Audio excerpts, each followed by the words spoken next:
Selamat siang Ibu dan teman-teman semua. Kami dari kelompok 11 hari ini akan mempresentasikan materi kami tentang model rantai makro. Tapi sebelum itu saya akan memperkenalkan nama-nama anggota kelompok saya. Yang pertama ada Rizky Paulus Haning, saya sendiri. Yang kedua ada Sonia Latuparisa, dan yang ketiga ada Yunika Tome. Proses model rantai makro. Untuk menggambarkan proses makro akan disajikan suatu contoh masalah tentang kegiatan-kegiatan pemilihan merek dan permasalahan probabilitas transisi yang kemungkinan dilakukan para konsumen, yaitu pengertian dari suatu merek ke merek yang lain, anggapan bahwa sampel konsumen terdiri dari kombinasi 1000 responden yang tersebar pada 4 merek, yaitu A, yang pertama A, yang kedua B, yang ketiga C, dan yang keempat D. Anggapan selanjutnya adalah bahwa sampel tersebut telah terwakilkan ke seluruh kelompok dalam kesetiaannya terhadap suatu merek dan pola pengertian dari suatu merek ke merek lain.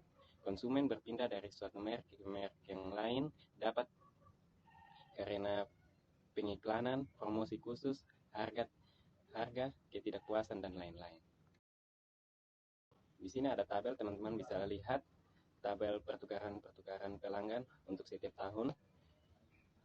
Di situ sudah tertera periode pertama jumlah pelanggan, perubahan selama periode, mendapatkan dan kehilangan, dan periode kedua jumlah pelanggan.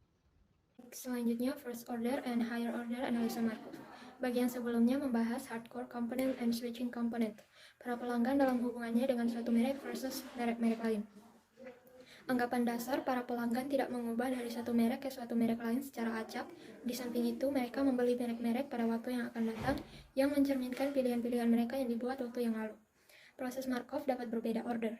First order hanya mempertimbangkan pilihan-pilihan merek yang dibuat selama suatu periode untuk penentuan probabilitas pilihan dalam periode berikutnya.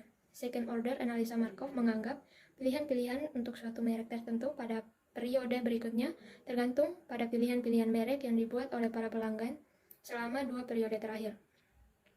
Begitu juga untuk third order proses Markov yang digunakan untuk meramal perilaku periode berikutnya terhadap merek-merek tertentu berdasarkan pola pemilihan merek para pelanggan selama 3 periode terakhir. Banyak riset pemasaran telah membuktikan bahwa penggunaan anggapan first order untuk maksud-maksud peramalan adalah valid. Selanjutnya, prosedur menghitung kemungkinan market share di waktu yang akan datang.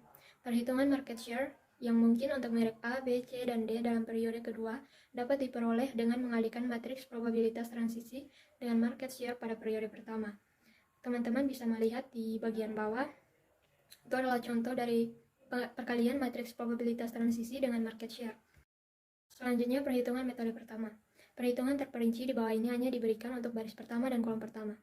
Mohon maaf teman-teman, di sini kita tidak menyertakan rumus-rumus dan perhitungan tentang metode pertama. Oleh karena itu, kami mohon teman-teman untuk bisa membuka makalah kelompok kami. Selanjutnya, kelebihan dari metode ini adalah bahwa perubahan yang terjadi dari periode-periode dapat diamati. Bagaimanapun juga, manajemen mungkin memerlukan informasi market share merek tertentu untuk periode tertentu di waktu yang akan datang. Bila hal ini hanya merupakan kasus, metode kedua akan lebih disukai. Metode ini pada dasarnya menaikkan manfaat matriks probabilitas transisi sebagai cara untuk langsung menunjukkan suatu jumlah periode di waktu yang akan datang. Selanjutnya, perhitungan metode kedua. Jadi untuk menggambarkan bermacam-macam baris dalam matriks probabilitas transisi dikalikan dengan kolom hubungan untuk membentuk suatu matriks probabilitas transisi yang telah dikuadratkan. Jadi ada 3 contoh di situ. Teman-teman bisa lihat pada slide-nya sudah ditampilkan. Selanjutnya di aplikasi model rantai Markov. Jadi analisis model rantai Markov telah berkembang penggunaannya sebagai peralatan pengambilan keputusan manajemen dalam banyak bidang bisnis. Jadi beberapa aplikasi model rantai Markov yang banyak dijumpai seperti sekarang ini mencakup model-model kebijaksanaan pengendalian kredit optimal, perilaku harga pasar saham, model keputusan persediaan, penggantian mesin-mesin, scheduling penerimaan di rumah sakit, dan programasi dinamis yang diterapkan pada beberapa perusahaan manufacturing. Jadi pembicaraan beberapa aplikasi model rantai Markov ini akan ada pada buku kedua.